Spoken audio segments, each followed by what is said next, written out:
खालापूरमधील HP national या कंपनीमध्ये मोठा स्फोट झाला। या स्फोटामुळे कंपनीत भयानक आग लागली। ही कंपनी ज्या परिसरात आहे तिथे जवळपास आदिवासी पाडा तसेच ग्रामस्थांची वस्ती आहे। आग लागली त्यावेळेस परिसरातील ग्रामस्थांना गावापासून दूर असलेल्या जंगलात पळून जावे लागले। अशी घटना वारंवार घडण्याची शक्यता असल्यामुळे ग्रामस्थांनी कंपनीच्या गेटवर एकत्र येत आंदोलन केले आणि कंपनी प्रशासनाला जाब विचारला।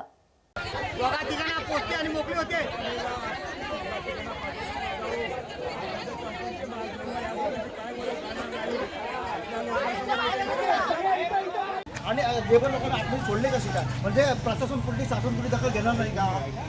कंपनी ही आहे आणि जेव्हा इथे आगीचा डोम इथे उसळला, जवळजवळ 200-300 मीटर असे ड्रम असे उफळत होते आणि ह्या परिसरामध्ये ह्या नारंगी गाव आहे, आदिवासी वाडी आहे, बौद्धवाडा आहे, गोठण गाव आहे, स्वाली गाव आहे। या परिसरामध्ये 500 मीटरच्या आतमध्ये ही कंपनी आहे। महाराष्ट्र प्रदूषण नियंत्रण महामंडळाचा जे ॲक्टप्रमाणे 500 मीटरच्या ॲक्टमध्ये ही कंपनी कुठं बसत नाही।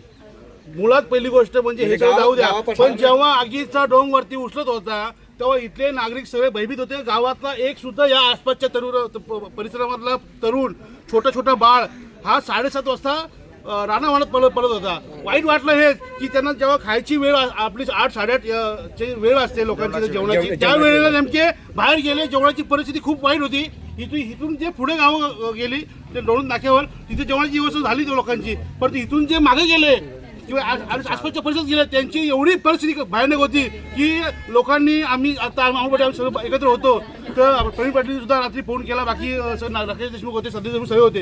यांनी परिसरामध्ये आसपासच्या लोकांना एकत्र करून तिथे बिस्किट कुणाला दे, कुणाला पाणी दे, कुणाला वडापाव आणून दे। रात्री 11 वाजले पण सुद्धा 12-1 वाजता आम्ही दुकानं उघडली आणि ती बसची पोच केली। म्हणजे ही भयावह परिस्थिती या कंपनीमुळे आहे, म्हणून ही कंपनी इथं जागेवर बंद पाहिजे आणि जोपर्यंत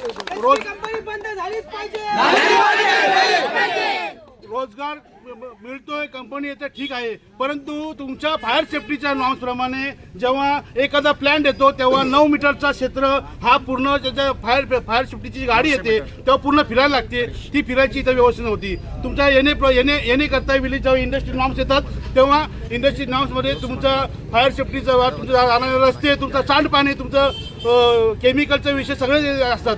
जेव्हा एवढा मोठ्या प्रमाणामध्ये केमिकल युक्त जो काय रसायन येतो त्या रसायनाचा नागरिकांना धोका आहे, हे असताना सुद्धा 500 मीटरच्या 300 मीटरच्या 200 मीटरच्या अंतरावर कंपनी परमिशन दिलीच कशी, हा माझा पहिला प्रश्न आहे। आणि कायदेशीर कारवाई या प्रशासनावर झाली पाहिजे, अन्यथा आम्ही शांत बसणार नाही। इथं कुठलाही राजकीय विषय नाही आहे, आम्ही ग्रामस्थांसोबत आहेत, आम्ही या परिसरामध्ये राहतो, या परिसरामध्ये जन्माला आलो, त्यामुळे आम्ही ठाण म्हणून इथं बसणार जोपर्यंत इथं कंपनीचं प्रशासन हालत नाही। एवढं होऊन सुद्धा या कंपनीचं व्यवस्थापन 200-250 लोक घेऊन येते, कंपनी चालू करायला बघते। अरे कुठे ठेवली तुमची माणूस, काय इथं भयावह परिस्थिती आहे, हे कदा मी सहन करणार नाही। टाइम्स डिजिटलला लाईक करा, सबस्क्राईब करा, शेअर करा आणि बेल आयकॉन दाबायला विसरू नका। पाहत रहा टाइम्स डिजिटल।